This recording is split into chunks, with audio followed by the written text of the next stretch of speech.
Jadi ketika ada FLS 2N untuk jenjang umum, jenjang reguler, pasti akan ada jenjang untuk disabilitasnya.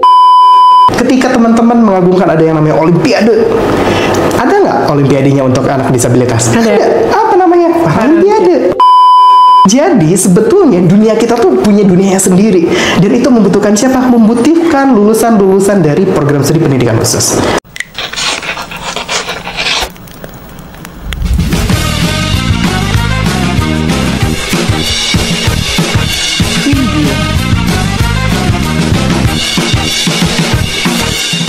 Assalamualaikum warahmatullahi wabarakatuh. Halo Sobat FKIP, selamat datang di Studio Siniar FKIP Untirta. Saya Siska Risti Maisara hari ini akan membahas terkait salah satu jurusan di FKIP yang punya peran besar terhadap masa depan yang lebih inklusif, yaitu jurusan pendidikan khusus.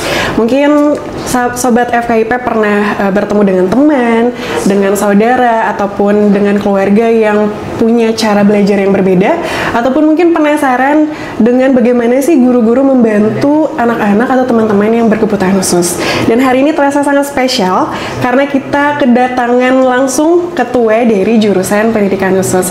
Selamat pagi Pak Reza Febri Abadi. Selamat pagi Bu Siska. Pak Reza, boleh sapa dulu Sobat FKIP? Baik, halo Sobat FKIP semuanya. Perkenalkan, saya Reza Febri Abadi. Saya merupakan ketua jurusan dari pendidikan khusus FKIP Untirta. Dan selamat menyaksikan ya. Oke Pak Reza, jadi tadi kita sudah menyebut sedikit ya tentang pendidikan inklusif.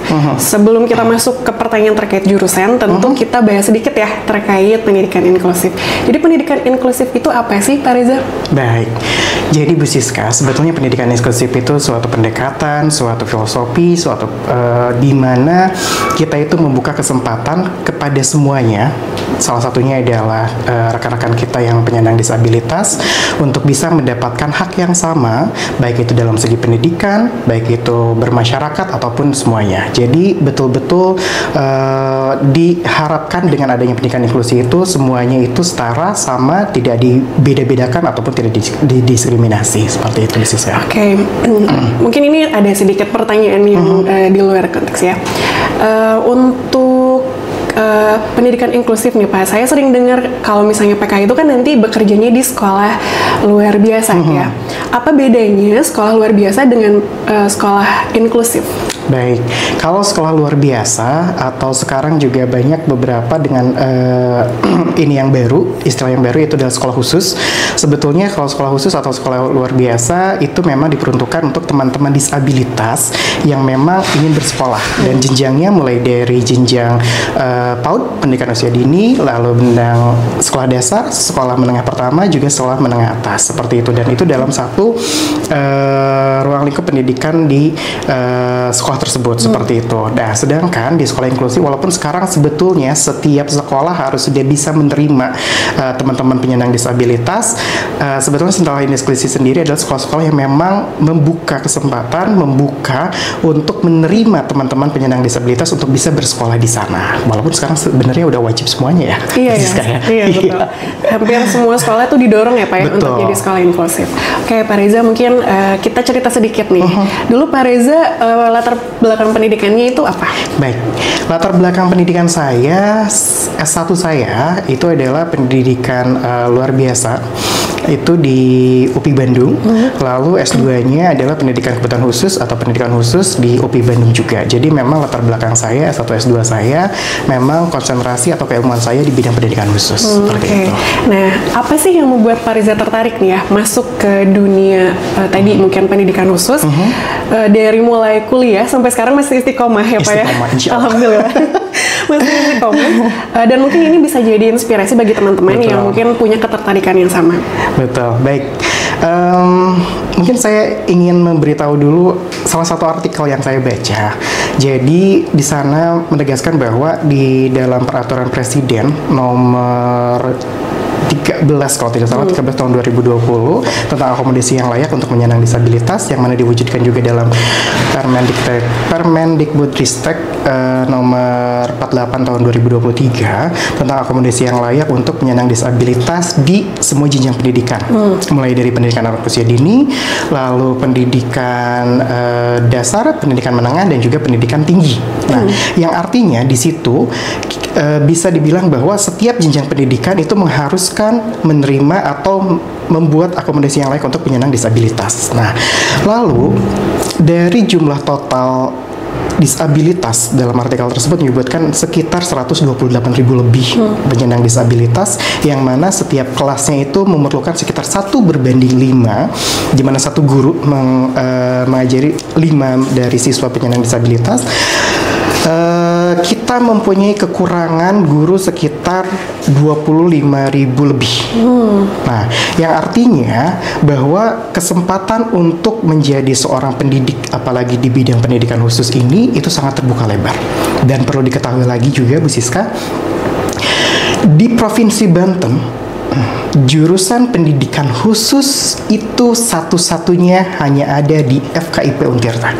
Seperti itu, Sobat FKIP. Jadi, kalau misalnya Sobat FKIP masuk nih ke jurusan pendidikan khusus, itu bisa dibilang tidak ada saingannya.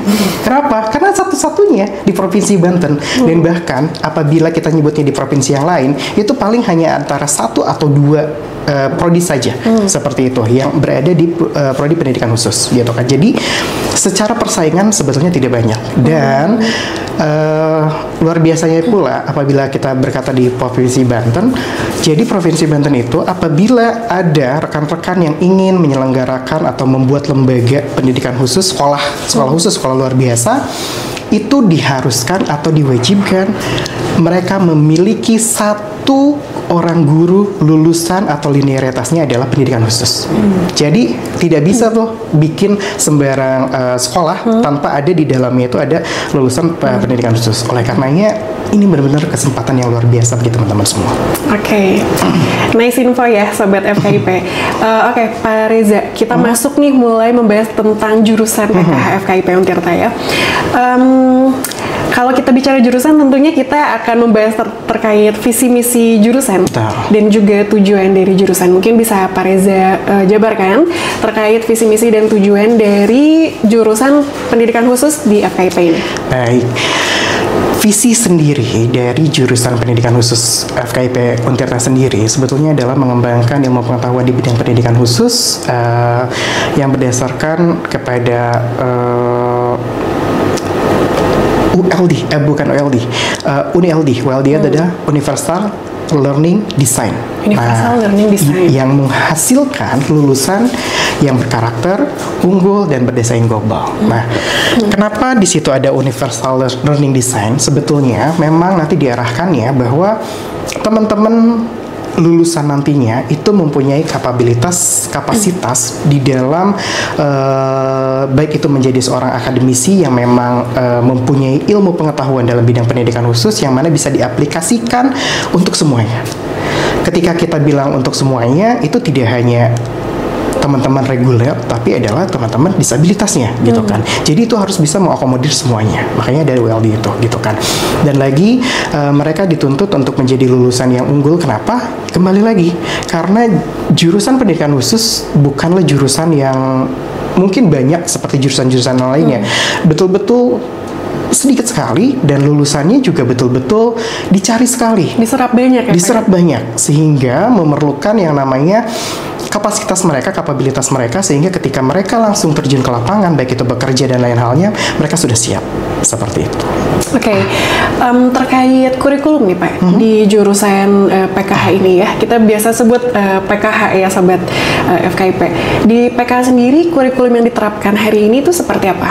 Baik, kurikulum sendiri atau kurikulum pendidikan di prodi pendidikan khusus, sebetulnya sama seperti prodi yang lain, kita berbasisnya adalah OBE, Outcome Based Education, yang pastinya adalah pendidikan berbasis hasil yang memang sudah kita tuliskan seperti itu di CPL-nya, CPMK-nya dan lain halnya. Nah, akan tetapi sebetulnya Di lain itu, kita itu membuat suatu kurikulum yang memang betul-betul seimbang antara apa? Teori dan juga praktik. Kenapa harus seimbang dari teori dan praktiknya? Seperti ini, misalnya, pada saat Bu Siska sendiri kan dari BK ya, Bimbingan Counseling. Saya dari Psikologi Pendidikan. Psikologi Pendidikan, betul. Dari Psikologi Pendidikan dan jurusannya adalah dari Pendidikan non formal, betul. Pendidikan non formal sendiri itu sudah ada basisnya, yaitu adalah teman-teman yang memang berada di PKBM, misalnya seperti itu. Nah, sekarang ketika ada penyandang disabilitas masuk, bisa nggak masuk ke PKBM? Harusnya bisa. Harusnya bisa, betul. Dan siapa kira-kira yang bisa menangani anak disabilitas atau memberikan pembelajaran disabilitas di PKBM tersebut? Salah satunya adalah lulusan pendidikan khusus. Maka mereka harus bisa yang namanya teori tentang pendidikan khususnya sendiri. Lalu yang kedua, tentang praktiknya. Jika Bu Siska pernah melihat, di sini kan banyak ya teman-teman disabilitas, mungkin Bu Siska juga pernah melihat salah satunya adalah yang mengalami hambatan dalam hal penglihatan. Bu Siska pernah tidak di rumahnya mati lampu? Iya, pernah dong Pak. Mati lampu. Pernah. Gimana sikapnya? Awalnya ya agak panik sih. Betul. Ya terus kalau misalnya jalan harus meraba-raba, kemudian juga ya takut nanti terkena barang atau apa ya, seperti itu. Betul. Ketika kita berada di sebuah ruangan dan mati lampu, kita merasa kebingungan. Kenapa? Karena kita nggak tahu harus gimana dan bagaimana, seperti itu. Lalu, itu dialami oleh teman-teman kita penyandang disabilitas yang mengalami hambatan dalam hal penglihatannya, atau disebut disabilitas netra. Nah, dia mengalami ketidakbisa penglihatan tersebut, itu udah mulai, ada yang dimulai dari mulai dia lahir sampai dengan dia dewasa, seperti itu. Nah, lalu bagaimana cara membantu mereka? Salah satunya adalah dengan memberikan pembelajaran, misalnya dengan menggunakan apa? Ini saya bawa ya beberapa halnya. Ini adalah tongkat tunanetra, atau kalau bahasa ini adalah white cane, tongkat putih. Nah, ini adalah tongkat tunanetra. Tidak serta-merta setiap disabilitas netra yang sudah dipastikan, misalnya gini, kan suka ada ya yang mungkin secara simbolnya dia kan udah bisa pakai tongkat langsung, karena dia kan nggak bisa ngelihat katanya. Enggak, jadi tidak semua yang tidak bisa ngelihat dia secara otomatis bisa menggunakan ini gitu kan. Kenapa? Karena ini harus dipelajari. Bagaimana cara dalam menggunakan dari tongkat tunanetra ini. Nah, itu bagian dari praktiknya gitu kan. Jadi ketika nanti ada praktiknya, namanya adalah orientasi mobilitas, di mana nanti teman-teman mahasiswa itu dipakaikan yang namanya blindfold atau penutup mata, sehingga nanti bagaimana cara dia untuk berpindah tempat dari satu tempat ke tempat lainnya, baik itu dia menggunakan yang namanya alat ambulasi seperti ini, alat tongkat tunanetra, atau tanpa tongkat tunanetra gitu kan, seperti itu. Nah, nantinya mereka mempunyai yang namanya ilmu bagaimana cara menggunakan tongkat ini secara baik, atau bagaimana caranya ketika dia tidak memakai tongkat tapi dia tidak bisa melihat sekitarnya, dia bisa tetap berjalan secara mandiri. Nah, itu tidak bisa diajarkan hanya dengan teori saja, tapi juga dengan praktiknya. Nah, akan tetapi ketika kita bilang ya udah praktek aja langsung, otodidak saja langsung, tapi kalau caranya salah, misalnya kayak gini, teman-teman tunanetra, mungkin Bu Siska pernah membantu teman-teman tunanetra, aduh kasihan, ayo kita bantu, gimana caranya? Lalu pegang tangannya, lalu digusur. Kurang lebih seperti itu ya? Kurang lebih seperti itu kan, digusur anaknya. Ayo. Padahal ada tekniknya yang betul. Gimana? Yaitu adalah dia, tunanetra itu dibiarkan untuk memegang bagian lengan atas kita, seperti itu. Nah, jadi dipegang sehingga dia akan mengikuti alur dari jalannya kita, seperti itu. Nah, itulah. Itulah yang namanya antara praktik dan juga teori itu harus betul-betul seimbang, sehingga kedua-duanya saling bersinergi untuk menghasilkan sesuatu pembelajaran yang baik yang nantinya bisa diaplikasikan oleh mahasiswa terhadap teman-teman penyandang disabilitas, seperti itu, Bu Siska. Terima kasih Pak Reza, ini juga jadi salah satu yang untuk saya ya, karena beberapa kali saya waktu di Bandung itu ketika dekat Cicendo ya, membantu teman-teman yang harus menyeberang gitu. Biasa dituntun karena tidak tahu pada saat itu. Tapi hari ini saya punya informasi baru bahwa ternyata tinggal memegang lengan kita itu, baru mereka mengikuti kita. Betul, gitu ya. Oke, terima kasih Pak Reza. Kemudian kalau kita bicara terkait jurusan, tentu nanti ini kita bicara tentang prospek karir nih Pak Reza ya. Di masyarakat baru tahu bahwa ketika beliau ini lulusan dari PKH, biasanya mengajar sebagai guru SLB. Tapi mungkin sebetulnya masih banyak lagi peluang karir yang lain yang mungkin bisa Pak Reza jelaskan. Baik, terima kasih Bu Siska. Sobat FKIP dimanapun berada, saya bisa bilang kayak gini, tujuan atau dari seorang berkuliah, belajar dan lain halnya adalah bisa bekerja. Salah satunya adalah bisa bekerja. Wadah dari jurusan pendidikan khusus itu sudah jelas. Apa? Sekolah khusus atau sekolah luar biasa. Sehingga nggak perlu pusing-pusing. Kita nyari ke sini, ngelamar ke sini, ngelamar ke sana. Enggak, tinggal cari sekolah khusus, maka teman-teman sudah ada wadahnya untuk bisa mengembangkan atau untuk bisa bekerja di sana. Lalu, dengan kebijakan-kebijakan yang tadi saya katakan, salah satunya di Provinsi Banten mengharuskan satu lembaga pendidikan itu minimal ada satu lulusan pendidikan khusus, itu saja sudah membuka kesempatan yang lebar. Nah, dan lagi, selain di sekolah pendidikan, di sekolah khusus atau sekolah luar biasa, teman-teman juga bisa bekerja di sekolah penyelenggara pendidikan inklusi. Walaupun sebenarnya semua sekolah harusnya sudah bisa menyelenggarakan tersebut. Nah, jadi di situ teman-teman bisa menjadi guru pendidikan khusus yang mana akan mengakomodir teman-teman disabilitas yang memang masuk ke sekolah tersebut gitu kan. Sekarang gini, ketika ada disabilitas yang tadi disabilitas netra yang tidak bisa melihat, pada saat dia ikut di sekolah umum, otomatis kan guru regulernya atau guru mata pelajarannya mungkin akan kesulitan. Kenapa? Karena dia tidak bisa memberikan pembelajaran yang bersifat visual karena dia memiliki hambatan visual. Oleh karenanya disitulah pendidikan khusus datang. Disitulah pendidikan khusus membantu bagaimana caranya pembelajaran tersebut tetap masuk, akan tetapi dengan menggunakan beberapa modifikasi pembelajaran diantaranya. Itu salah satunya juga. Lalu di beberapa tempat lembaga pendidikan juga ada yang namanya pusat intervensi, pusat terapi dan lain halnya. Nah, teman-teman pendidikan khusus juga bisa masuk di dalamnya. Karena kenapa? Karena teman-teman pendidikan khusus kan sudah belajar tentang disabilitas itu mungkin hampir sekitar 8 semester ya. Betul, tentang pendidikan khusus tersebut. Dan nanti mungkin bisa memberikan mengikuti beberapa pelatihan lagi untuk bisa jadi seorang untuk seseorang yang bisa mengintervensi ataupun menjadi seorang terapis. Lalu selain itu, sekarang di lembaga pemerintahan. Kalau di lembaga pemerintahan ada yang namanya dinas atau bidang untuk misalnya bidang SD, bidang SMP, bidang SMA. Itu kan ruang lingkupnya banyak ya. Misalnya bidang SMA ada biologi, ini dan lain-lain ya. Tapi kalau di kita, di pemerintahan, pasti akan ada yang namanya bidang pendidikan khusus. Sendiri loh mereka itu. Yang otomatis itu memerlukan apa? Lulusan pendidikan khusus juga dong, yang mengerti gitu kan, seperti itu. Begitu juga di kementerian. Kalau kita sebut kementerian, sekarang ada kalau di kementerian kan ada Kementerian Pendidikan Dasar Menengah ya, seperti itu.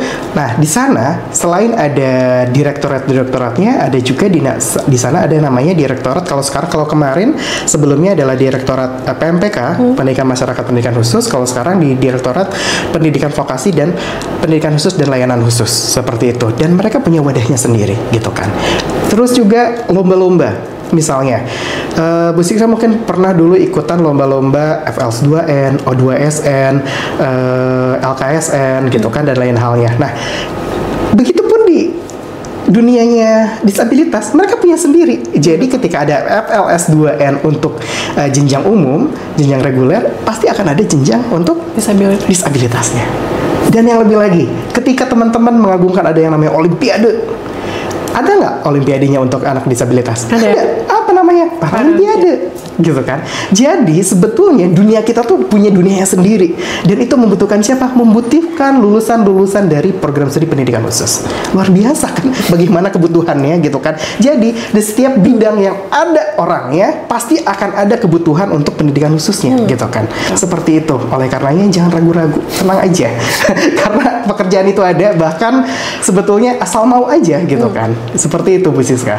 Oke Pak, tadi terkait dengan salah satu prospek lulusannya itu menjadi terapis. Tapi ini mungkin ada pertanyaan yang bisa menggali lagi lebih dalam gitu ya terkait terapis. Apakah memang lulusan dari PKH ini otomatis bisa jadi terapis atau mungkin perlu pendidikan atau pelatihan lain sehingga mereka dikatakan certified? Baik, untuk menjadi terapis sudah pasti harus perlu pendidikan yang lain gitu kan, karena itu bersifatnya adalah kesehatan dan lain halnya. Nah, akan tetapi apabila di tempat terapis tersebut memerlukan ortopedagog atau misalnya pendidik dalam bidang akademisnya, sudah pasti memerlukan dari pendidikan khususnya. Dan bahkan beberapa lulusan pendidikan khusus itu mereka ada yang mengikuti pelatihan lagi sehingga nanti mereka mempunyai certified untuk menjadi seorang terapis. Akan tetapi sebetulnya di tempat terapi tersebut tidak hanya yang memang bersifat kesehatan saja, misalnya ada terapi bicara, ada okupasi dan lain-lain yang memang sudah ada sertifikatnya sendiri atau pendidikannya sendiri, tapi di dalamnya juga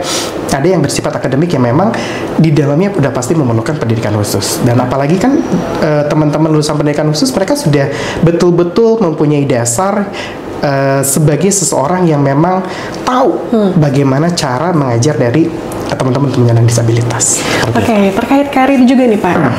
Bagaimana jurusan PKH ini mempersiapkan, merencanakan gitu ya mahasiswanya sehingga nanti ketika lulus itu sudah ada, wah nanti mau daftar kemana, atau misalnya mungkin nanti sudah tahu harus mempersiapkan diri bahwa daftar ke sekolah kah, atau misalnya tadi ke tempat sekolah inklusif kah, atau seperti apa? Sebetulnya memang di masa kemarin itu kita itu mempersiapkan yang namanya career centernya ya, pusat karirnya sendiri di jurusan yang bekerja sama dengan berbagai pihaknya. Akan tetapi sebetulnya saya sedih di situ. Kenapa saya sedih? Mereka udah keburu dapat kerja duluan.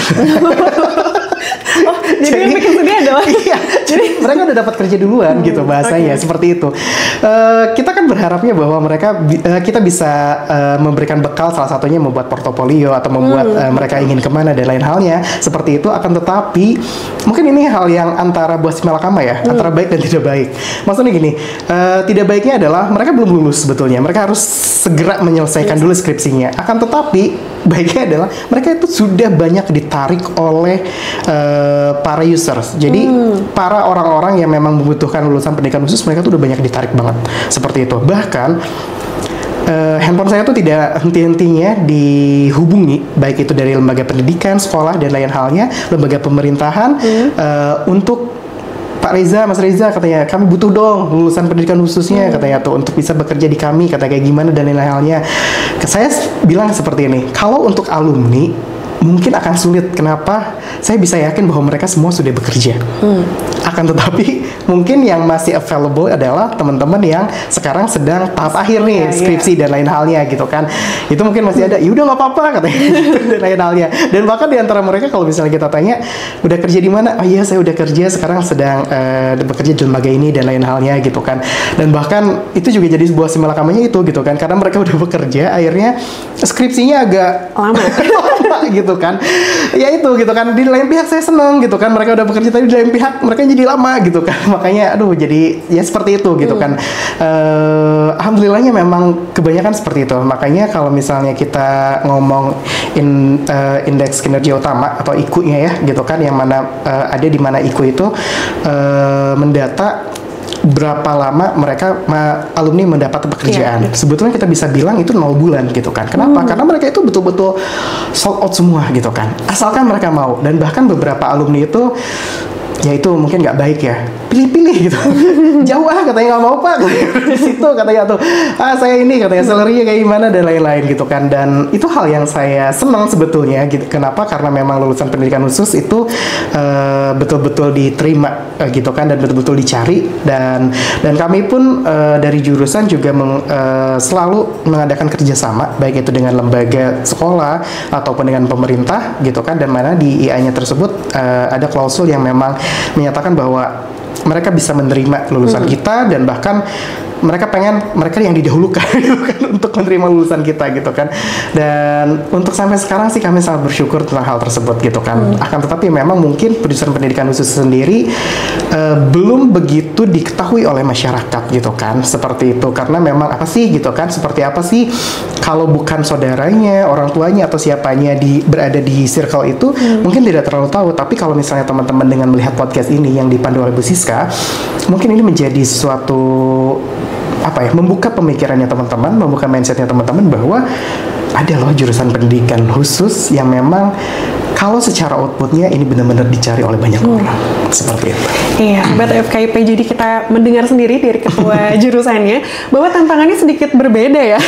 Kalau jurusan lain justru agak misalnya kesulitan untuk mencarikan misalnya prospek karir bagi lulusannya, justru kalau di PKH ini sebelum mereka lulus, mereka sudah sold out.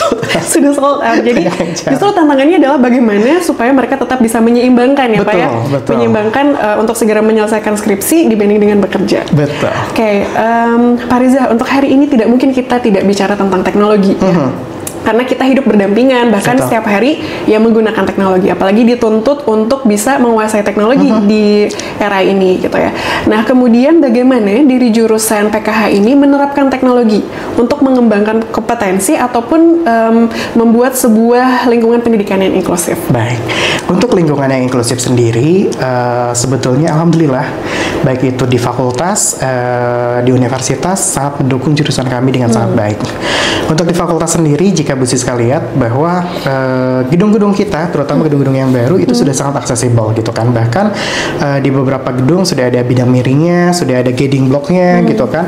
Dan di liftnya sudah ada huruf braille-nya untuk mengetahui itu dan lain halnya. Bahkan di universitas juga sama seperti itu.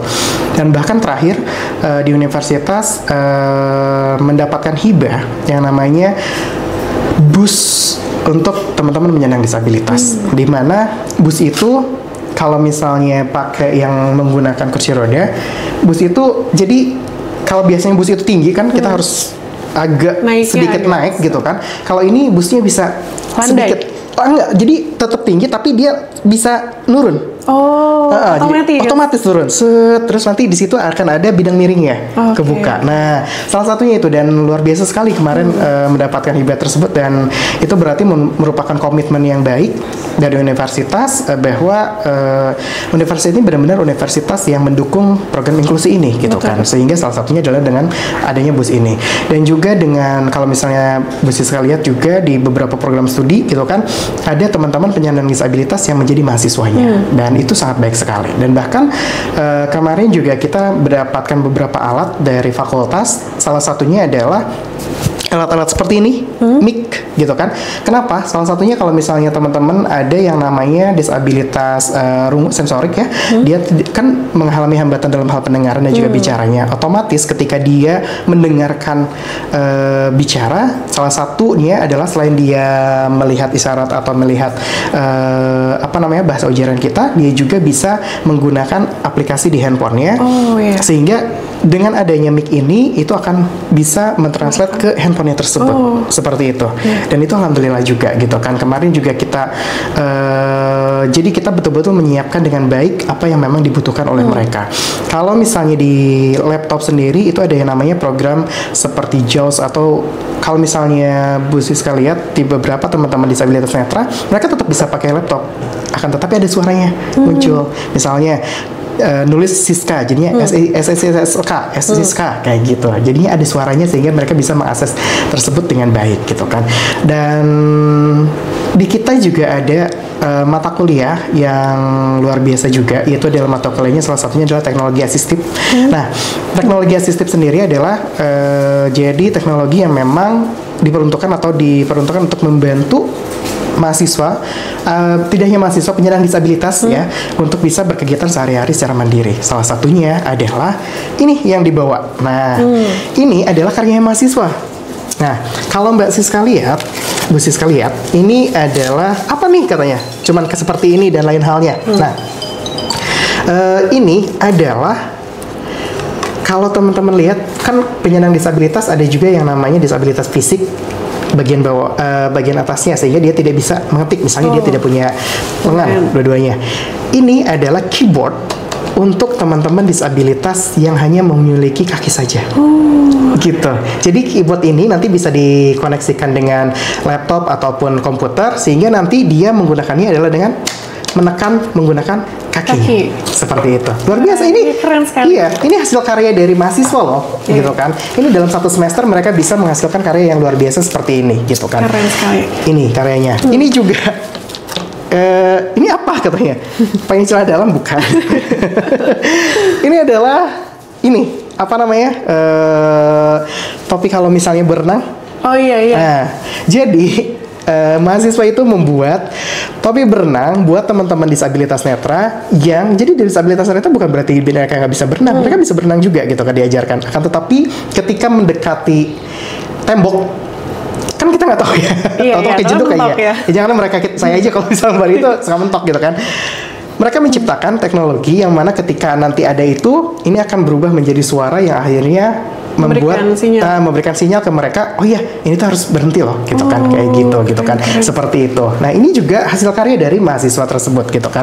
Jadi banyak teknologi-teknologi bantu yang memang diciptakan oleh mahasiswa untuk membantu penyandang disabilitas gitu kan. Teman-teman yang ada di luar sana bukan yang nggak mau membantu, tapi kadang mereka ragu apakah mereka mau membantunya dengan cara yang benar atau tidak, gitu kan, seperti itu. Saya percaya bahwa setiap manusia itu orang yang baik, akan tetapi mereka tetap mempunyai rasa segan, gak enak gimana, aduh saya tuh takutnya salah gitu kan, dan lain-lain. Padahal sebenarnya pengen membantu udah pasti gitu kan. Nah dengan adanya program studi pendidikan khusus, mereka akan diajari berbagai hal bagaimana tata caranya untuk bisa melakukan pendekatan dengan mereka. Bahkan juga kita juga ada bimbingan konseling untuk anak berkebutuhan khusus juga untuk orang tuanya juga, di mana kita harus tahu bahwa untuk mempunyai seorang anak atau yang memiliki hambatan atau berkebutuhan khusus itu tidaklah mudah. Betul. Hati mereka mungkin gitu kan. Nah, mereka juga diajarkan bagaimana caranya untuk bisa berkomunikasi yang baik dengan orang tua, sehingga mereka bisa menerima dengan baik dan berusaha untuk mengoptimalkan apa yang memang menjadi kemampuan dari teman-teman penyandang disabilitas tersebut. Dan dengan adanya program pendidikan khusus ini membuka kesempatan bagi teman-teman yang ada di luar sana, selain tadi ya dapat bekerja dengan cepat, tapi dapat menjadi bagian yang luar biasa dari kehidupan ini, yaitu adalah menjadi seseorang yang mampu dan mau untuk membantu teman-teman penyandang disabilitas. Seperti sebaik-baiknya orang adalah orang yang bermanfaat ya Pak Riza ya. Baik, mungkin terakhir nih Pak Riza, bagi Sobat FKIP yang tertarik untuk bergabung nanti di jurusan pendidikan khusus, ada pesan-pesan yang ingin disampaikan? Baik, bagi Sobat-Sobat FKIP Untirta di luar sana yang sekarang masih bingung, biasanya masih bingung ya? Iya, biasanya masih, aduh ini kemana ya? Mau kemana nih gitu kan, kayak gimana dan lain halnya gitu kan, karena kebingungan itu gitu kan. Jangan ragu dan jangan takut gitu kan ketika teman-teman ingin memilih jurusan. Di FKIP Untirta ini ada salah satu jurusan namanya adalah jurusan pendidikan khusus. Jurusan pendidikan khusus ini untuk di Provinsi Banten sendiri adalah satu-satunya. Dan mungkin untuk di beberapa provinsi nggak ada gitu kan. Oleh karenanya, jika teman-teman salah satu outputnya atau salah satu keinginannya setelah nanti lulus adalah bekerja, maka ini adalah pilihan yang tepat. Kenapa? Karena teman-teman akan bisa bekerja dengan sangat cepat mungkin ya, dan bisa dicari oleh semua orang karena lulusan pendidikan khusus itu tidaklah banyak. Nah, dan nanti juga teman-teman akan diberikan berbagai skill. Salah satunya adalah tadi dengan orientasi mobilitas, penggunaan tongkat dan lain-lain, dan juga ada yang namanya bahasa isyarat juga seperti itu. Nah, lalu teman-teman juga tidak hanya nantinya dibekali hal tersebut, nanti teman-teman juga akan dibukakan pemikirannya, hatinya, bahwa teman-teman akan menjadi bagian yang paling penting dari kehidupan ini, yaitu adalah teman-teman bisa membantu teman-teman penyandang disabilitas. Teman-teman penyandang disabilitas tersebut perlu bantuan kita. Kenapa? Karena mereka sudah mendapatkan kespesialan dari Allah Subhanahu wa Ta'ala. Oleh karenanya, kita sebagai seseorang yang diberikan kesempurnaan wajib untuk bisa membantu mereka. Seperti tadi kata Bu Siska bahwa sebaik-baiknya manusia adalah yang bermanfaat seperti itu. Dan kalau bukan kita, siapa lagi? Ya, teman-teman, kami tunggu di program studi pendidikan khusus. Kami membuka lowongan sebesar-besarnya di beberapa sistem yang nantinya akan dibuka di pembukaan mahasiswa baru ini, dan saya ingin teman-teman menjadi bagian dari kami semua. Itu. Terima kasih. Oke, baik. Pak Riza, terima kasih banyak untuk waktunya hari ini. Kita dapat banyak sekali informasi yang sangat banyak dan sangat bagus gitu ya, terkait bagaimana jurusan PKH, kemudian bagaimana tadi ini ya banyak sekali. Ini adalah hasil-hasil dari mahasiswa PKH itu sendiri. Jadi untuk Sobat FKIP, jangan ragu-ragu untuk bergabung dengan Pak Riza di jurusan pendidikan khusus. Sampai bertemu lagi. Wassalamualaikum warahmatullahi wabarakatuh.